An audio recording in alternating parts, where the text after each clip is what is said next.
Subscribe कीजिए Vishwakarma ji channel को और प्रेस कीजिए बेल आइकन को टेक्निकल सब्जेक्ट और लेटेस्ट टेक्निकल न्यूज के वीडियो फ्री में पाने के लिए। नमस्कार दोस्तों, आपका हमारे YouTube चैनल पे एक बार फिर से बहुत बहुत स्वागत है। आज के हम अपने वीडियो लेक्चर में एक सीरीज स्टार्ट करने जा रहे हैं theory of automata and formal language की, जिसमें हम टोटल AKTU के सिलेबस को कवर करेंगे और वन बाय वन लास्ट तक हम सारे यूनिट को कवर करते चलेंगे। चलिए हम स्टार्ट करते हैं theory of automata and formal language को समझने की कोशिश करते हैं कि सब्जेक्ट क्या है, इस सब्जेक्ट को मुझे पढ़ने की जरूरत पड़ रही है, इस सब्जेक्ट का आगे फ्यूचर स्कोप क्या होगा, बहुत ही डीप में हम कवर करेंगे। तीन पर्पज होगा मेरा सब्जेक्ट को कवर करने के लिए। एक तो आपका सेमेस्टर एग्जाम के पर्पज से सारे टॉपिक कवर हो जाएंगे जो आपके सिलेबस में होंगे। सेकेंड इंपॉर्टेंट कि किसी भी PSU सेक्टर में अगर आप बैठने जा रहे हैं तो वहां पे गेट हो गया या किसी गवर्नमेंट जॉब के लिए, तो वहां पे किस टाइप के क्वेश्चन आएंगे उस सारे क्वेश्चन को हम यहाँ पे कवर करेंगे। थर्ड, अगर आप फर्दर आगे किसी नेक्स्ट ईयर में या हायर स्टडी में जाते हैं तो वहां भी इसका किसी न किसी अदर सब्जेक्ट में यूज वहां पे मिलेगा, वो आप वहां पे देखेंगे। तो चलिए हम स्टार्ट करते हैं। तो सबसे बेसिक चीज आप समझिए पहले कि theory of automata and formal language है क्या। तो सब्जेक्ट को समझने की कोशिश करते हैं। जैसा कि है theory of automata and formal language, तो यहाँ पे अगर हम देखें तो दो ब्रॉड कैटेगरी को कंबाइन करके एक सब्जेक्ट बना दिया गया आपके पास। मींस कुछ टॉपिक कुछ सिलेबस यहाँ पे होंगे जो थ्योरी ऑफ ऑटोमेटा के अंडर में आएंगे, कुछ सिलेबस के पार्ट ऐसे होंगे जो फॉर्मल लैंग्वेज में आएंगे। तो इसे मुझे समझने की जरूरत है कि दोनों चीजें है क्या।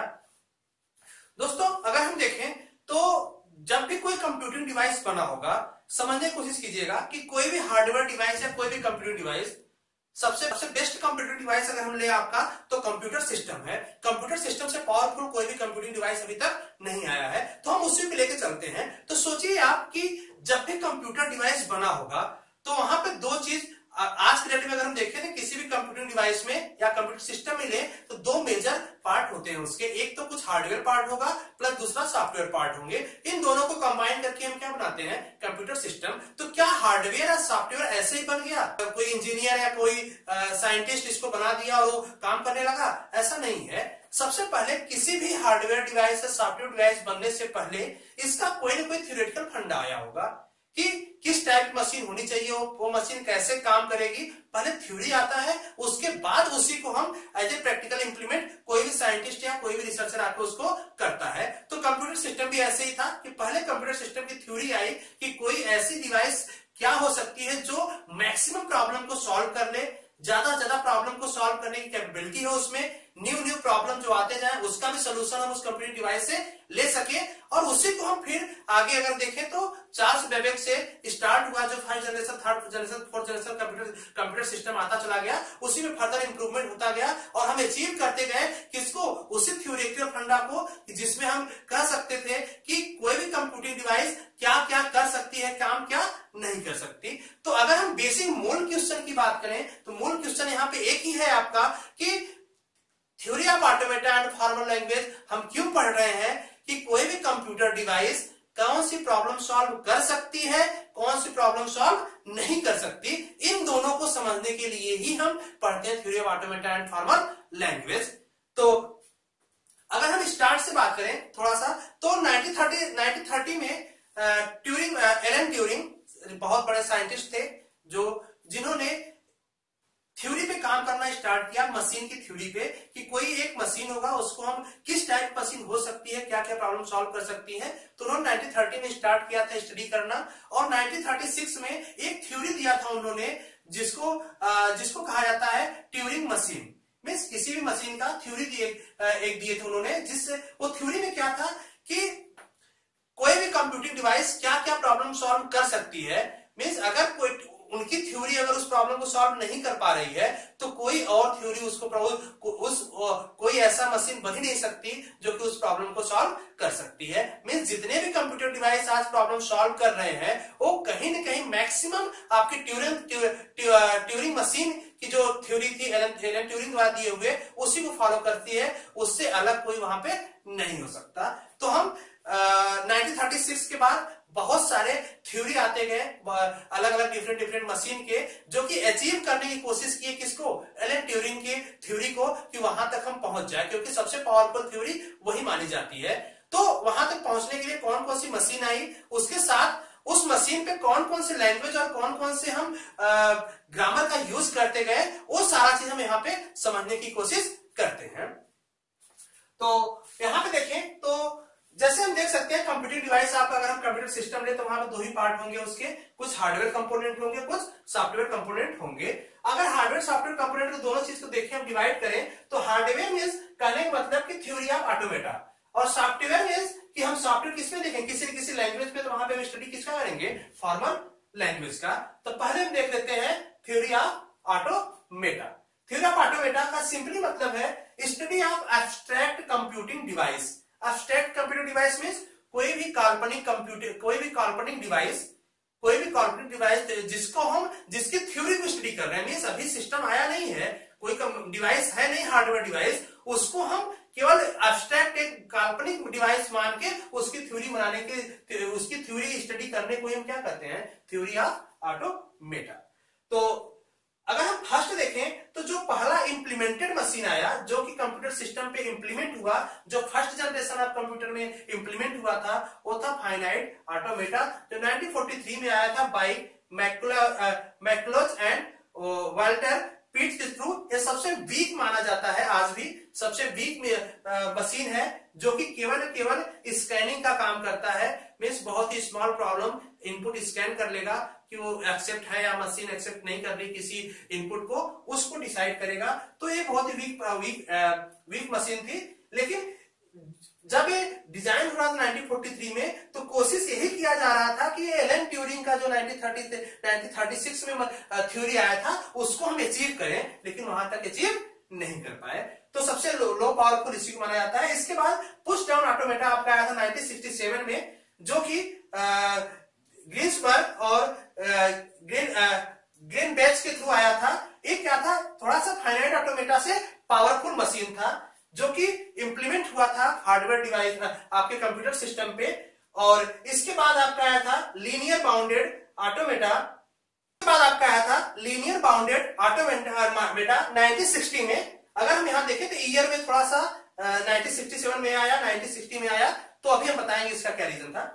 लीनियर बाउंडेड ऑटोमेटा जो कि 1960 में आ गया था बाय जॉन मैकहिल के थ्रू, वो पुश डाउन ऑटोमेटा से भी पावरफुल था। मींस जो problem push down automata solve नहीं कर पाती थी, वो प्रॉब्लम कौन सॉल्व कर लेता था, लीनियर बाउंडेड ऑटोमेटा, जो कि प्रैक्टिकली इंप्लीमेंटेड था आपका कंप्यूटर सिस्टम पे। सबसे लास्ट में पावरफुल मशीन वही है ट्यूरिंग मशीन, जो 1936 में एलन ट्यूरिंग के थ्रू आया था, सबसे पावरफुल था, जिसको आज के डेट में हम सुपर कंप्यूटर में कह सकते हैं, या नॉर्मल जो भी हाई कॉन्फ़िगरेशन कंप्यूटर लेते हैं वहां पे ये आपका ट्यूरिंग मशीन का कंसेप्ट यूज होता है। मींस सारे अगर चारों मशीन में हम देखें जो डिवाइस हुआ, सबसे पहले 1943 में आया कंसेप्ट। सबसे पहले यहां ईयर समझने की कोशिश कीजिएगा कि कंसेप्ट सबसे पहले किसमें आया, 1936 में कंसेप्ट आया ट्यूरिंग मशीन का, जो सबसे पावरफुल मशीन का कंसेप्ट था, थ्योरेटिकल कंसेप्ट था। लेकिन 1943 में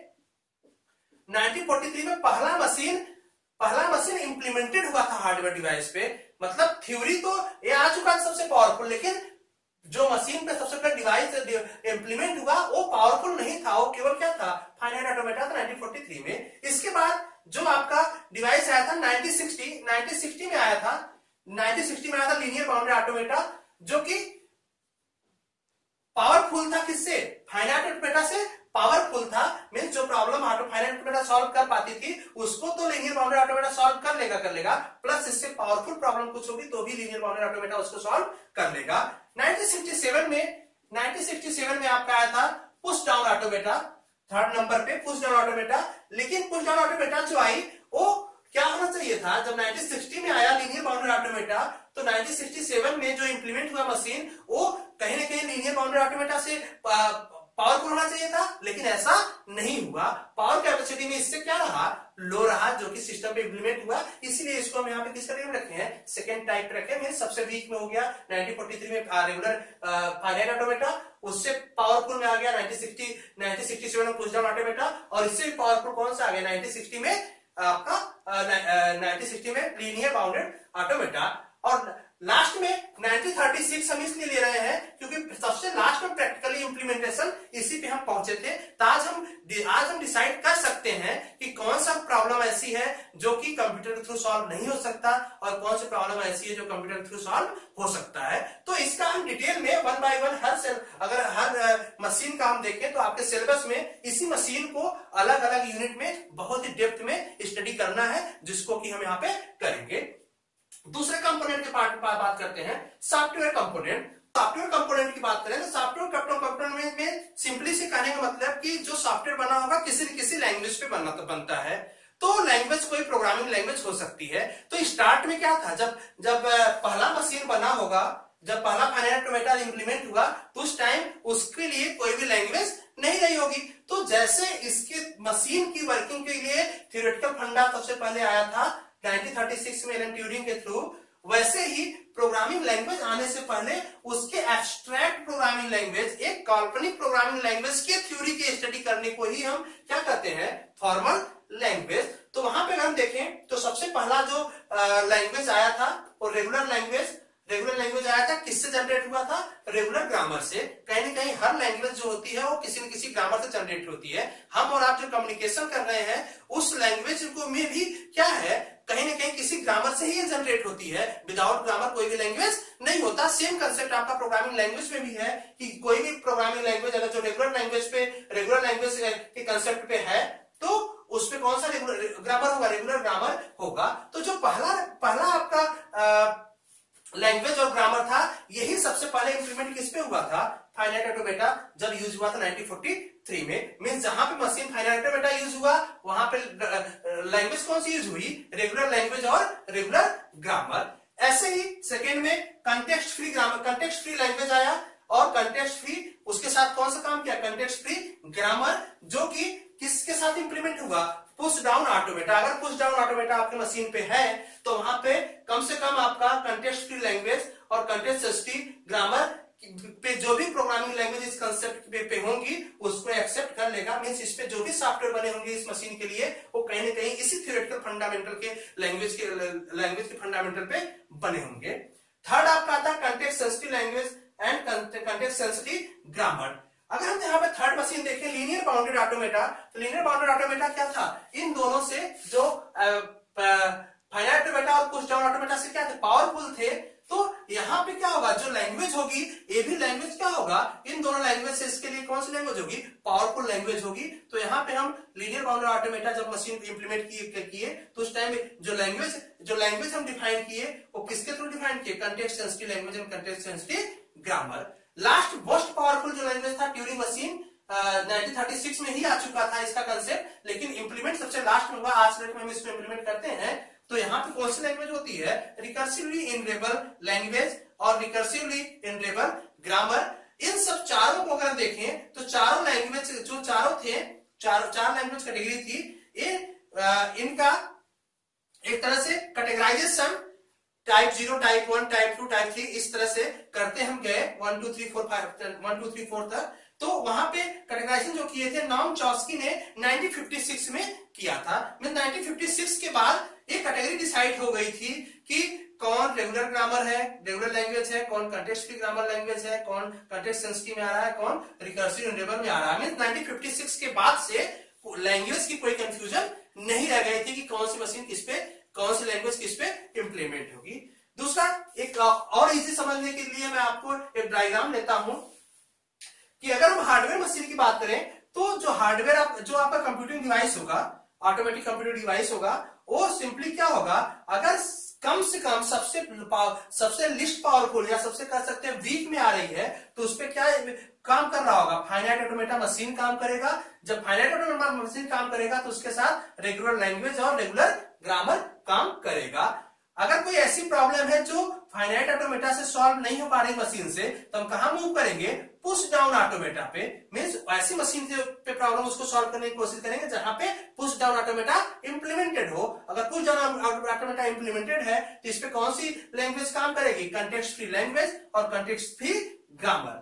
अगर कोई ऐसी प्रॉब्लम है जो पुश डाउन ऑटोमेटा से भी सॉल्व नहीं हो पा रही है तो किससे सॉल्व होगी, लीनियर बाउंडेड ऑटोमेटा से और इस पे काम करेगी कंटेक्स्ट सेंसिटिव लैंग्वेज और कंटेक्स्ट सेंसिटिव ग्रामर। और अगर इन सब तीनों कैटेगरी से सॉल्व नहीं हो पा रही है तो मोस्ट पावरफुल मशीन आपके पास कौन है? Turing machine. Means Turing machine से ही वो प्रॉब्लम सॉल्व हो सकती है, जहां पे लैंग्वेज काम करेगी रिकर्सिव इंटरवल लैंग्वेज और रिकर्सिव इंटरवल ग्रामर। अगर कोई प्रॉब्लम ऐसी है जो ट्यूरिंग मशीन से भी सॉल्व नहीं हो सकती है, तो ऐसे ही प्रॉब्लम को हम क्या करते हैं? अनडिसाइडेबल प्रॉब्लम, जिसको हम डिसाइड नहीं कर पा रहे हैं कि सॉल्व होगा या नहीं होगा। अगर उसका कोई ऐसा मेथड इजी वे में आ सकता है जो ट्यूरिंग मशीन पे एक के साथ इंप्लीमेंट हो जाए तो प्रॉब्लम सॉल्व हो जाएगी, अदरवाइज वो सॉल्व नहीं हो सकती। आज का मेरा लेक्चर आपको कैसा लगा? अगर वीडियो पसंद आया है तो प्लीज लाइक कीजिए, शेयर कीजिए और मेरे चैनल को अभी तक सब्सक्राइब नहीं किया तो प्लीज सब्सक्राइब जरूर कीजिएगा, क्योंकि फ्यूचर में बहुत सारे लेक्चर आपको इंपॉर्टेंट लेक्चर इसी सब्जेक्ट के सीरीज में आने वाले हैं। धन्यवाद।